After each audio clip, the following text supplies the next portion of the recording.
Boa. Aproveita aí e compartilha com o máximo de pessoas possíveis. Os grupos que você tem aí de WhatsApp, já aproveita aí e compartilha com todo mundo, né? Tem tanta gente que pega aqueles gatinhos lá de bom dia, aqueles negócios que às vezes tem nada a ver, que vai compartilhando com todo mundo. Então aproveita aí e compartilha, porque eu tenho certeza que é coisa boa. As pessoas, infelizmente, a maioria, não vou dizer os cristãos, vou dizer os evangélicos, eles têm dificuldade com a Bíblia Sagrada. Em que sentido? E isso é cultural, tá? Eu vou falar um pouquinho aqui, aí o senhor corrobora aí ou não, ou discorda, mas culturalmente o nosso país é um país que não gosta de leitura. Isso por conta do contexto que nós vivenciamos. Lá atrás, o que acontecia? A Bíblia Sagrada era um livro tão sagrado, que ninguém podia ler. Só o clero ali, só as pessoas poderosas, no máximo as pessoas que tinham muito dinheiro é que poderiam ler ali. Quando Martinho Lutero veio e fez a Reforma Protestante, uma das coisas que ele fez foi pegar a Bíblia e traduzi-la para o alemão, só que mesmo assim não resolveu o problema, porque as pessoas não sabiam ler. E aí ele fez ali algumas salas de aula com apoio de um rei, se eu não me engano, ou de um príncipe. Ele fez algumas salas de aulas e ele começou a ensinar as pessoas a ler a Bíblia Sagrada. Então, muitas pessoas aprenderam a ler. E aí, dentro desse contexto, isso é histórico, tá? Não estou falando sobre a Bíblia Sagrada, nem sobre religião, isso é histórico. Todo país que foi catequizado pela Igreja Católica é um país que não gosta de leitura. E todo país que foi catequizado pelo protestantismo é um país que gosta de leitura. Vamos dar um exemplo. Estados Unidos, por exemplo. Os maiores best-sellers que existem vieram de lá. As pessoas lá têm o hábito de ler bastante. Já aqui nós fomos catequizados, lógico, pela Igreja Católica. E automaticamente o Brasil em si não tem a aptidão, não gosta de ler bastante. E aí nós chegamos no contexto religioso agora que é evangélico. Automaticamente essas mesmas pessoas foram catequizadas lá atrás. E aí vem de cultura. E aí a pessoa não tem o hábito de ler. E aí tem a Bíblia Sagrada agora, que é a regra de fé. E mesmo assim a pessoa não tem um hábito de ler. Isso aí é o quê? É de fato algo que foi catequizado?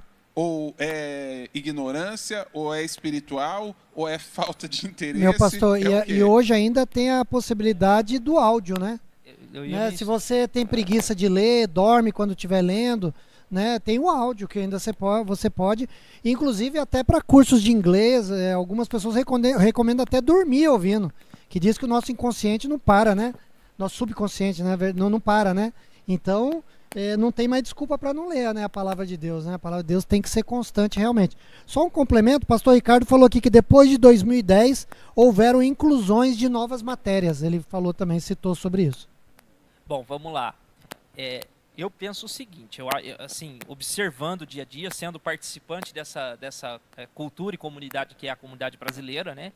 Eu não tenho como refutar uma realidade que é fato. De fato, o povo brasileiro detesta leitura, detesta estudar. Inclusive, eu tive uma conversa hoje com a Elisa sobre esse assunto, né? A Elisa é minha filha mais velha, que existem alguns princípios de vida que a gente tem que levar. E a gente levar, praticar e transmitir, no caso, para os nossos filhos e para quem está perto de nós, quem dá crédito para aquilo que a gente fala, né? Enfim, eu trouxe para ela o seguinte princípio na tarde de hoje. Eu falei assim, olha, para você viver uma vida que seja uma vida sadia, uma vida abençoada, você precisa compreender que primeiro o dever e depois o prazer.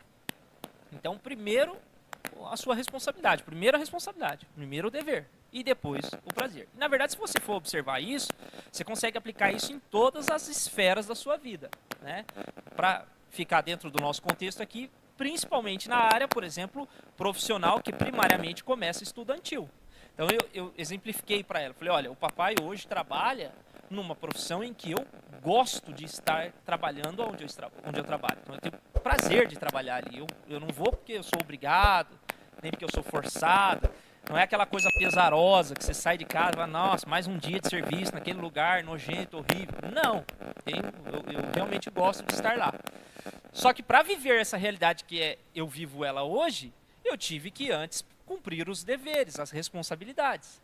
Preparar, estudar, né? Enfim, você precisa estudar. Então, são caminhos que normalmente o brasileiro ele não gosta, né? A população brasileira ela não gosta, ela quer comodidade, ela quer conforto. E ainda até conversava hoje com o irmão Abiel, daqui da igreja, eu disse isso a ele. Falei, a gente na rua trabalhando, a gente percebe que tem uma parcela da nossa sociedade, que não é pequena, e que ela trabalha somente para sustentar o conforto, o lazer. Ela não pensa em um investimento, ela não pensa em uma evolução, em uma melhora para os filhos que vai vir depois. Não. Trabalhou de dia e de noite para o bar, beber cerveja. Hoje é famoso demais o copão, né? Então, é copão, é droga, é forró, é isso, é baile. Então, é uma parcela muito grande da sociedade que só pensa no prazer, entendeu? Só no lazer. Então, ela investe tudo que ela tem, tudo que ela é, tudo que ela quer nisso. Infelizmente, é só mais um ponto ou mais um fragmento da realidade que a gente está discutindo aqui. A pessoa, na maioria das vezes, essas pessoas elas se convertem, elas aceitam Jesus e elas vêm de um contexto de criação, de cultura dessa natureza que a gente acabou de falar. Então aqui é que a gente vai estimular isso daí, né? Que a gente vai incentivar. Porque eu acho que há diversas formas de você ler a Bíblia. Entendeu? Existem livros, eu não sei se já aconteceu isso com vocês, de vocês pegarem algum livro, em que você, escolheu aquele livro para ler, o primeiro capítulo é um livro meio estranho, né? Mas você vai continuar lendo, porque agora ele não cativa você, ele não incentiva, ele por si só não te inspira a continuar aquela leitura. Agora tem livros que você pega, que quando você começa a ler eles, você não quer parar, você quer continuar, e quando você vê, passa uma hora e meia ali de leitura, porque ele te prende. A Bíblia, na minha visão, isso é definido pela forma como você se põe a ler ela. Tem muita gente que, eu parei de ler porque eu não entendo nada. Eu parei de ler porque chegou naquela parte de genealogias lá que, nossa, é muito chato aquilo, então eu não gosto. Aí eu larguei mão. Eu parei de ler porque toda vez que eu começo a ler dá sono. Aí tem até nesse assunto o Estevão uma vez comentando comigo, ele falou assim, cara, você já parou para prestar atenção que todo mundo que vai ler, seja o que for, normalmente pega um livro ou pega a Bíblia, principalmente, vai ler deitado na cama? Ele faz tudo em uma posição correta, ele trabalha numa posição ergonômica ali correta, ele leva, dirige e tal, tudo na posição certa, mas na hora de ler a Bíblia ele vai deitar. Não, poxa, senta na mesa, liga a luz ali e tal, inclina bem o corpo, deixa o oxigênio, né, circular, leia com intenção de ler, é mais ou menos isso que eu estou querendo dizer, sabe? Não porque é uma obrigação ler, tá vendo só? A gente acaba esbarrando nisso. Muita gente acaba se empapuçando ou não conseguindo seguir adiante com a leitura bíblica, porque ele lê, porque ele entende que nós estamos dizendo que ele tem que ler. Mas nós não estamos falando que você tem que ler para te impor uma obrigação. Nós estamos dizendo para você tem que ler porque a Bíblia é sadia, ela é boa, ela é escudo, ela é bloqueio, ela é bloqueio, ela te edifica. Isso é a Bíblia. Agora, a forma como você vai se colocar diante dessa leitura é que vai determinar o quão longe ou o quão persistente você vai ser nela, o quão interessante ela vai ser. Em resumo, ou de forma prática, eu diria, se você sentar para ler numa condição de estar exposto à palavra de Deus, se você sentar para ler numa condição onde você estiver exposto, ou seja, se deixar trabalhar no seu interior por aquilo que você está lendo, a leitura vai ser extremamente interessante. Quer ver? Não vou longe. Você falou do áudio, né?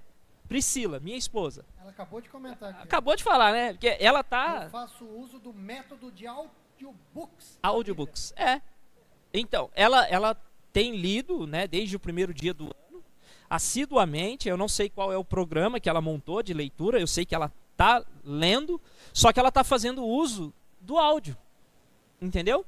E é muito interessante, porque às vezes ela pausa, ela vira para mim e fala, eu não acredito que Abraão fez isso.